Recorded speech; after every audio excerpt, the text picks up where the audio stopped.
जय Hind students, welcome back to another lecture of rational numbers. पिछले video में हम लोगों ने एक मैजिक देखा था टी शर्ट वाला।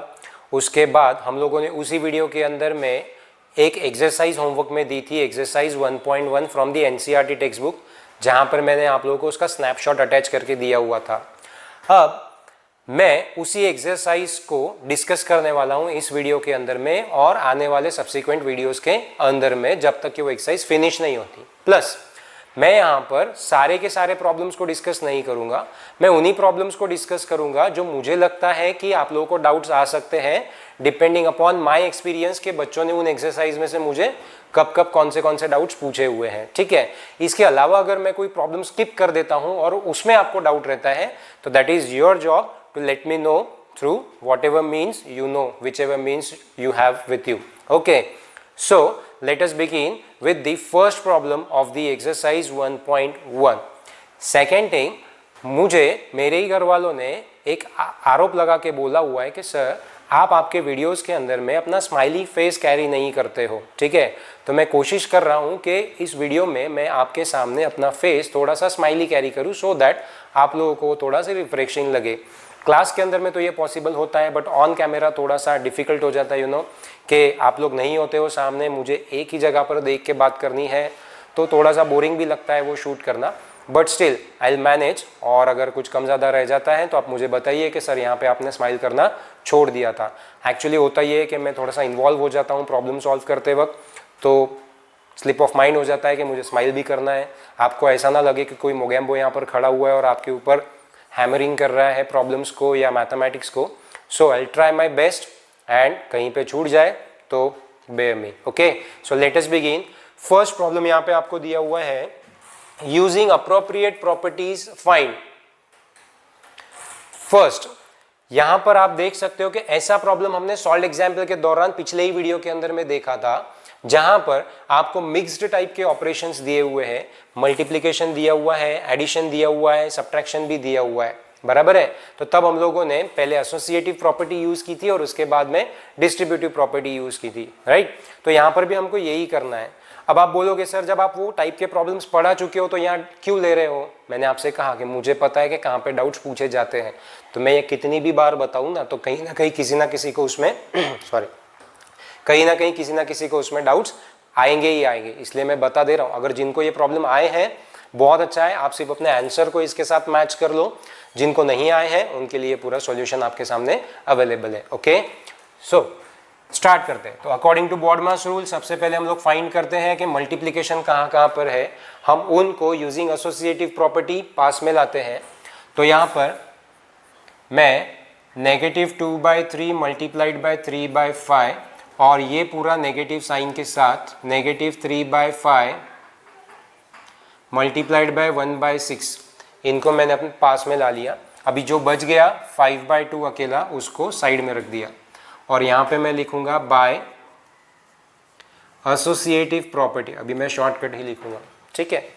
अब यहाँ पर जो दो मल्टीप्लिकेशन वाले आपको टर्म्स दिख रहे हैं, इसके अंदर में आप देखिए कि आपको 3/5 जो है ये कॉमन दिखाई देता है। अभी सिर्फ नंबर को देखिए, साइन को मत देखिए। 3/5 आपको कॉमन दिखाई दे रहा है। आपको याद होगा हमने देखा था a multiplied by b plus c, जिसको हमने आगे लेके गए थे डिस्ट्रीब्यूटिव प्रॉपर्टी में, a multiplied by b plus b multiplied by c।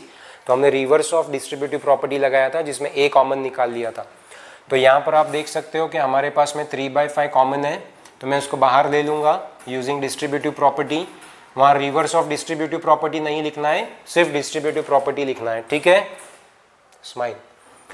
तो यहाँ पर 3/5 मैंने बाहर निकाला, ठीक है, और जो बच गया अलॉन्ग विद द साइन वो ब्रैकेट के अंदर। तो यहाँ पे -2/3 -1/6 और यहाँ पर जो पॉजिटिव 5/2 है वो वैसे का वैसा। अब अकॉर्डिंग टू बॉडमास रूल यहाँ पर हम लोग पहले ब्रैकेट सॉल्व करेंगे। यहाँ मैंने मल्टीप्लिकेशन दिया नहीं है, आप दो तो भी चलेगा, नहीं दो तो भी चलेगा, डॉट दिया तो भी चलेगा। All the things means the same thing, that is multiplication. अब 3/5 यहाँ पर आप देखो ब्रैकेट के अंदर में 6 और 3 में 6 एलसीएम आ जाएगा क्योंकि 6 is a multiple of 3 again. So you just need to multiply the numerator and denominator in the first case with 2 तो मैं डायरेक्ट कर रहा हूँ, यहाँ पे 2 से मल्टीप्लाई करोगे तो ऊपर 2 2 ज़ार 4 हो जाएगा, लेकिन नेगेटिव होगा। नीचे 6 हो जाएगा, यहाँ पर भी 6 आएगा, यहाँ पर भी 6 आएगा, प्लस 5/2। आप कुछ जगहों पे स्टेप स्किप कर सकते हो, मैं बहुत सारी बार डिटेलिंग कर लेता हूँ इसलिए कि कुछ बच्चों को शायद ना समझें, बट आप अगर कंफर्टेबल हो तो आप 1-2 स्टेप स्किप करके आगे जा सकते हो। ओके, नाउ 3/5, यहाँ पर डिनोमिनेटर में 6 कॉमन आ गया, -4 - 1 प्लस 5/2, 6 वैसा ही रहेगा, 3/5 मल्टीप्लाइड बाय 6 वैसा ही रहेगा, अभी ब्रैकेट का कोई इंपॉर्टेंस नहीं रह जाता है। -4 - 1 विल बी -5 प्लस 5/2। ओके, अब यहाँ पर मल्टीप्लिकेशन है और एडिशन है, तो बॉड मास रूल बोलता है आप पहले मल्टीप्लिकेशन को सॉल्व करो। यहाँ पर देखो 5 विल कैंसल आउट, 3 1 ज़ार 3 2 ज़ार, ठीक है। यहाँ पर -1 बचेगा ऊपर और नीचे 2 बचेगा, यहाँ पर 5/2 बचेगा, ठीक है। आप दोनों के डिनोमिनेटर में 2 कॉमन है तो एक ही बार ले लो। यहाँ -1 + 5 रहेगा, 5 - 1 होता है 4/2, 2 से डिवाइड करोगे तो आंसर आएगा आपका 2, ठीक है। तो आई होप आप लोगों को ये समझ में आया होगा। जिन लोगों ने सॉल्व कर लिया है आप देख लो, आपका आंसर अगर राइट है तो वेरी वेल डन, नहीं है तो find your mistake and get it corrected. Okay, next, let me smile first, now begin. So now यहां पर फिर से वही mix type of operations, so just find first multiplication term. There are 3 terms in which multiplication has been used. अब हम लोगों को 3 में से वो 2 देखने हैं जिसमें कोई ना कोई नंबर कॉमन आता है, ठीक है। यहाँ पर तो 2 थे इसलिए टेंशन नहीं था, बट यहाँ पर 3 है तो हमको पहले देखना है कॉमन कहाँ पर है। अब आप यहाँ पर देख लो 2/5 - 3/7 कहाँ पर रिपीट हो रहा है, ये देखिए यहाँ पे 2/5 रिपीट हो रहा है, ठीक है, पता चल गया। तो उन 2 को पहले यूज कर लो। हाँ, यहाँ पर जैसे मैंने एसोसिएटिव प्रॉपर्टी लिखा था, यहाँ पर मैं लिखना भूल गया, बाय डिस्ट्रीब्यूटिव प्रॉपर्टी ये लिखना पड़ता है, अदरवाइज मार्क्स कट जाएंगे। फिर यहाँ पर मेरे मार्क्स कटे भी तो चलता है बिकॉज मुझे एग्जाम्स नहीं देने हैं। Again smile. नाउ इन दोनों को पहले पास में लाते हैं, 2/5 मल्टीप्लाइड बाय -3/7, फिर इसको लाया, यहाँ पर पॉजिटिव था तो पॉजिटिव दिया, 1/14 मल्टीप्लाइड बाय 2/5। अब ये वाला पार्ट नेगेटिव साइन के साथ है तो -1/6 मल्टीप्लाइड बाय 3/2। ओके, अब इन 2 के अंदर में आप देख रहे हो 2/5 कॉमन दिख रहा है, use distributive property and take it out as common. Before that you will write here by associative property. Okay, next we'll take 2/5 as common. What remains is -3/7 here and plus 1/14. अब यहाँ पर देखो इसको अलग से सॉल्व कर सकते हैं क्योंकि वो भी मल्टीप्लिकेशन ही हुआ। तो देखिए 3 1 ज़ार 3, 3 2 ज़ार 6, ये कैंसिल आउट हो जाता है तो ऊपर बचेगा -1 और यहाँ पर बचेगा 2 2 ज़ार 4। ओके, अब यहाँ पर देखिए 14 एलसीएम दिखाई दे रहा है 7 और 14 का, तो जस्ट मल्टीप्लाई दिस 3 and 7/2। तो यहाँ पर 2/5 मैं डायरेक्ट कर देता हूँ तो ये ऊपर आ जाएगा, 3 2 ज़ार 6 साइन नेगेटिव की रहेगी, 7 2 ज़ार 14 plus 1/14 minus 1/4 as it is. Okay, now 14 14 same तो टेक इट एज कॉमन। अभी यहाँ पर मल्टीप्लिकेशन दे दो और ब्रैकेट देने की जरूरत नहीं है, -6 + 1 तो आ जाएगा -5 डिवाइडेड बाय 14, ठीक है। अब यहाँ पर 5 5 कैंसिल आउट हो जाएंगे जैसे वहाँ पे हुए थे यहाँ भी हो रहे हैं, 2 1 ज़ार 2, 2 7 ज़ार 14। यहाँ पे -1/4 will be as it is for now. अब ऊपर में -1 इंटू -1 विल बी -1, नीचे आएगा 7 माइनस 1/4। अब यहाँ पर हमको क्रॉस मल्टीप्लाई करना पड़ेगा because 7 and 4 they are not linked up with each other in any way, so will have to cross multiply. So -1 into 4 is -4 minus 7 1s are 7 divided by 7 4s are 28. Now both are negative, therefore operation will be addition. 4 plus 7 is 11 but it will be -11 divided by 28. So this is your answer. Okay, तो I hope आप लोगों को ये 2 problem समझ में आए होंगे। अब हम अगले प्रॉब्लम की तरफ बढ़ रहे हैं, ठीक है। सिक्स्थ प्रॉब्लम की, क्योंकि सेकेंड टू फिफ्थ ज़्यादा डिफिकल्ट नहीं है, उसमें सेकेंड वाला क्वेश्चन ही सिर्फ वेरिफिकेशन वाला जो है सेकेंड और थर्ड, उसमें डाउट हो सकता है आपको, तो उसके लिए आपको प्रीवियस वीडियो देख लेना है, आपको समझ में आ जाएगा, ठीक है। तो अभी मैं डायरेक्ट सिक्स प्रॉब्लम ले रहा हूँ। मैंने कहा है इसके अलावा अगर आपको कोई डाउट आते हैं तो आप मुझे बिल्कुल पूछ सकते हो। सिक्स प्रॉब्लम में बोला है multiply 6/13 by the reciprocal of this. बोले सर बहुत ही ईजी है। हाँ ईजी है, बट कुछ एक बच्चे को वो डिफिकल्ट जा सकता है। तो यहाँ पे हम सॉल्यूशन में लिखेंगे कि पहले तो हमको लिखना पड़ेगा रेसिप्रोकल ऑफ -7/16 क्या होता है। आप बोलेंगे दी, अभी हैंडराइटिंग थोड़ी छोटी दिखेगी आपको, जगह कम रखा है मैंने यहाँ पे। रेसिप्रोकल ऑफ -7/16 इज, नेगेटिव तो वैसे ही रहेगा क्योंकि रेसिप्रोकल में सिर्फ नंबर उल्टा हो जाता है, तो इट विल बी 16/7। अब आप लिखोगे now according to the given condition 6/13 को मल्टीप्लाई करना है इसके रेसिप्रोकल से, जो कि आ रहा है -16/7।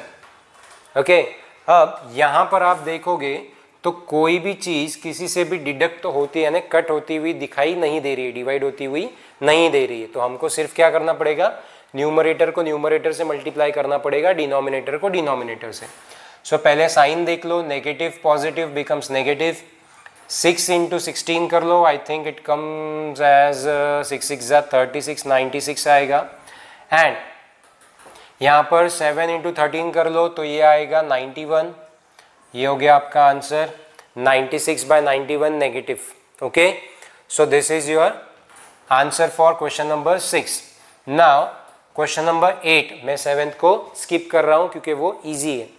The question number 8 is 8/9 the the multiplicative inverse of -1 integer 1/8। पूछ रहा है क्या 8/9 इस नंबर का मल्टीप्लिकेटिव इनवर्स है तो क्यों, नहीं है तो क्यों नहीं, ठीक है। तो हम पहले रीजन लिखेंगे और फिर कंक्लूड करेंगे कि है या नहीं, सॉरी। Okay, now solution. सबसे पहले तो हम इसको सॉल्व कर लेते हैं। -1 इंटीजर 1/8, ये नंबर कौन सा होगा, तो negative sign will be as it is. 8 1s are 8 + 1, आपको पता है ये कैसे सॉल्व किया जाता है, ठीक है। तो यहाँ पर मल्टीप्लाई होगा, यहाँ पर एडिशन होगा, तो ये आएगा -8 + 1 9/8। ये आ गया 9/8 नेगेटिव में। अब पूछ रहा है आपको मल्टीप्लिकेटिव इनवर्स, तो आप सब जानते हो मल्टीप्लिकेटिव इनवर्स में नंबर रेसिप्रोकल होता है लेकिन साइन रेसिप्रोकल नहीं होती है, ठीक है। तो यहाँ पर आप बोलोगे इसको स्टेटमेंट नंबर 1। अब आप बोलोगे now the multiplicative inverse of 8/9 is 9/8। यहाँ पे हमने रेसिप्रोकल कर दिया है, स्टेटमेंट नंबर 2। अब आप 1 और 2 को देखकर बताओ कि ये दोनों सेम हैं क्या, तो आप बोलोगे obviously not. Why? Because this is negative and this is positive. Will say therefore from 1 and 2 8/9 is not a multiplicative inverse of -1 integer 1/8। Okay, सो यहाँ पर मुझे ये प्रॉब्लम लेने का एक इंटेंशन ये भी नज़र आ रहा था कि इसको लिखे कैसे। आपको ओरली तो आ जाएगा बट हम राइटिंग में प्रेजेंट कैसे करें इसको, इसलिए मैंने एक प्रॉब्लम को ले लिया। नाउ ये भी प्रॉब्लम उसी तरह का है लेकिन डेसिमल पॉइंट आया, और आप सब जानते हो कि डेसिमल पॉइंट आया मतलब हम लोग बैकफुट पे। ओके, तो ऐसा नहीं करना है, ठीक है। चलो क्वेश्चन है is 0.3 the multiplicative inverse of 3 integer 1/3। तो फिर से चेक करते हैं कि पहले इसका मल्टीप्लिकेटिव इनवर्स कितना आएगा। तो सबसे पहले हम लिखेंगे कि 3 इंटीजर 1/3 क्या होता है। 3 integer 1/3 is equals to 3 3s are 9 + 1 यानी 10/3। ये नंबर आ गया। अब हम क्या करेंगे कि मल्टीप्लिकेटिव इनवर्स ऑफ दिस, तो आप बोलोगे therefore multiplicative inverse of 10/3 is 3/10 is 3/10 और 3/10 को सॉल्व करोगे तो आंसर आता है 0.3। तो अब आप देख रहे हो कि 0.3 is the multiplicative inverse of 3 integer 1/3। तो आप बोलोगे therefore 0.3 is the multiplicative inverse of what 3 integer 1/3। Okay, तो यहाँ पर इसका आंसर निकल गया है। अब मैं वापस इस प्रॉब्लम पे आता हूँ। थोड़ा सा आई थिंक मैंने गड़बड़ किया है यहाँ से, आप एक बार समझ लीजिए। क्वेश्चन पूछा है क्या 8/9 मल्टीप्लिकेटिव इनवर्स है इसका, और मैंने इसी का मल्टीप्लिकेटिव इनवर्स निकाल लिया है। बेसिकली हमको मल्टीप्लिकेटिव इनवर्स निकालना पड़ेगा इसका, जैसे हमने यहाँ पर निकाला हुआ है 3 इंटीजर 1/3 का मल्टीप्लिकेटिव इनवर्स। ओके, तो वैसा भी किया तो आंसर नो ही आएगा। एक बार फिर से चेक कर लेते हैं, मैं जस्ट आपको रब करके उसको करेक्ट करके बता रहा हूँ, ठीक है। तो यहाँ पर पूछा है कि क्या 8/9 इसका मल्टीप्लिकेटिव इनवर्स है, तो हमको इसी का मल्टीप्लिकेटिव इनवर्स कितना आता है चेक करना है। तो आप बोलोगे therefore multiplicative inverse of -9/8 that means this is, minus तो वैसा ही रहेगा, आएगा 8/9। ओके, और आप स्टेटमेंट नंबर 1 इसको बोलोगे। फाइन, फिर से समझते हैं। हमने -1 इंटीजर 1/8 को इम्प्रॉपर फ्रैक्शन में कन्वर्ट किया और उसी का मल्टीप्लिकेटिव इनवर्स चेक किया कितना आ रहा है, तो ये आता है -8/9। अब आप इसके साथ इसको मैच करके देखिए, तो -8/9 और 8/9 आर 2 डिफरेंट थिंग्स। तो फिर से आंसर क्या आया, नो ही आया, बस पहले थोड़ा सा मैंने उल्टा लिख दिया था। तो यहाँ पर आप बोलोगे कि therefore 8/9 is not the multiplicative inverse of what this, मतलब this -1 इंटीजर 1/8। समझ में आया आप लोगों को, ठीक है। सो आई बेग पार्डन कि मैंने यहाँ पर थोड़ा सा मिस्टेक किया था, फिर मुझे रियलाइज हुआ यहाँ पर आते वक्त, इसलिए मैं वापस इसको करेक्ट करके दिखा दे रहा हूँ, ठीक है।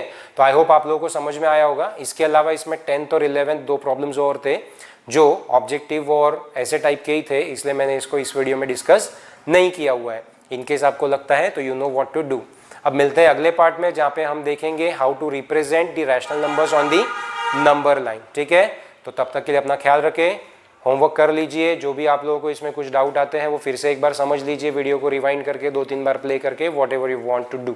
ओके, मिलते हैं अगले वीडियो में, तब तक के लिए जय हिंद।